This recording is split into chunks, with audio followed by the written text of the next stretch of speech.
Hola, je suis l'agent I à jumeaux de Joey, cofondateur de Solutions Invest Portugal. Il y a quelques semaines, je vous expliquais que le célèbre régime RNH n'existait plus pour les nouveaux arrivants. Beaucoup m'ont demandé la suite. Alors aujourd'hui, on parle du nouveau régime, comment il fonctionne, qui il concerne vraiment et pourquoi il change tout. Petit rappel pour ceux qui n'ont pas vu la vidéo précédente. Le régime fiscal RNH a fait du Portugal un aimant pour les expatriés européens pendant plus de 10 ans. Il n'est plus accessible aux nouvelles demandes déposées à partir de 2024, avec un régime transitoire pour certaines situations acquises fin 2023, aujourd'hui pratiquement épuisées. À la place, un nouveau dispositif a été mis en place. Il s'appelle officiellement IFICI. Attention, ce n'est pas une version 2 de l'ancien régime. C'est un régime différent qui vise un public différent avec une philosophie différente. Première chose à comprendre, et c'est le point le plus important, le nouveau régime n'est pas conçu pour attirer tout le monde comme l'ancien. Il est ciblé. Le Portugal a fait un choix stratégique. Plutôt que d'attirer des retraités et des investisseurs passifs comme avant, il veut désormais attirer des profils qui apportent quelque chose à son économie, des compétences, de l'innovation, des activités qui créent de la valeur sur place. Concrètement, ça veut dire que le nouveau régime s'adresse principalement à des professionnels qualifiés exerçant dans certains domaines stratégiques. La recherche, l'innovation, la technologie, certaines activités à haute valeur ajoutée. Les critères exacts sont techniques et doivent être vérifiés dossier par dossier.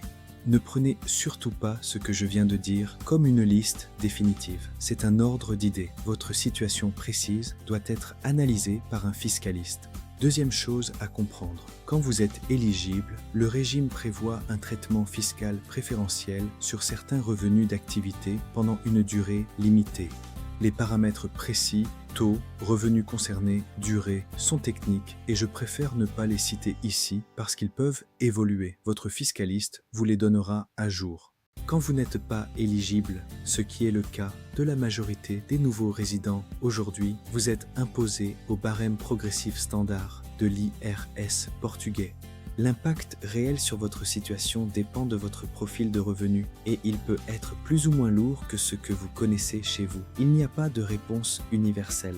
Troisième chose, le régime a des conditions strictes. Vous devez devenir résident fiscal au Portugal. Vous devez déposer une demande dans les délais. Vous devez démontrer que vous remplissez les critères. Ce n'est pas automatique, ce n'est pas simple, ce n'est pas garanti. Une demande mal préparée peut être refusée. Et une fois refusée, revenir en arrière est compliqué. Quatrième chose, et c'est là que ça devient critique pour votre projet immobilier au Portugal. Si vous préparez un projet d'installation en pensant que le nouveau régime va s'appliquer à vous, il faut absolument le vérifier avant l'achat, pas après. Beaucoup de projets se construisent aujourd'hui sur une hypothèse fiscale mal maîtrisée. Et quand la réalité rattrape le projet, c'est souvent trop tard pour rectifier sans dommage. Un dernier point important, et il concerne beaucoup de vous. Toute cette vidéo parle de personnes qui deviennent résidentes fiscales au Portugal. Si vous envisagez plutôt un investissement locatif ou une résidence secondaire sans changer votre résidence fiscale, ce n'est pas le même sujet. La fiscalité vous concerne quand même, mais autrement. On y consacrera une prochaine vidéo et notre premier appel gratuit couvre les deux cas. Je vais être encore plus clair. Notre position chez Solutions Invest Portugal, c'est que la fiscalité doit être un préalable, pas une conséquence. Avant même de chercher un bien, on vérifie avec un fiscaliste partenaire ce que votre installation implique concrètement. Est-ce que vous êtes potentiellement éligible au nouveau régime? Si oui, à quelles conditions? Sinon, quelle est la fiscalité réellement applicable à votre cas? Le projet est-il encore pertinent dans ces conditions? Ces questions se posent avant, toujours avant. Et elles ne se répondent jamais dans une vidéo, elles se répondent avec un professionnel qui analyse votre dossier. J'aimerais avoir votre avis. Pour ceux d'entre vous qui préparent un projet portugais, est-ce que la question de l'éligibilité fiscale a été plutôt un frein ou plutôt un accélérateur dans votre réflexion? Dites-le en commentaire, c'est utile pour tout le monde.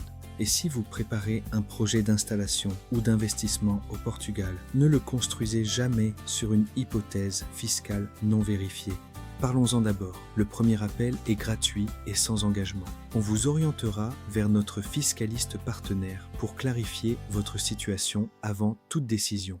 De notre côté, on ne fait pas de conseil fiscal. On prépare, on structure la réflexion et on met les bons professionnels autour de la table.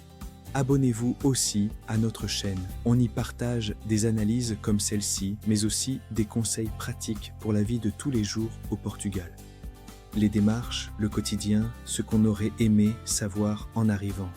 À très vite pour de nouveaux conseils immobiliers au Portugal.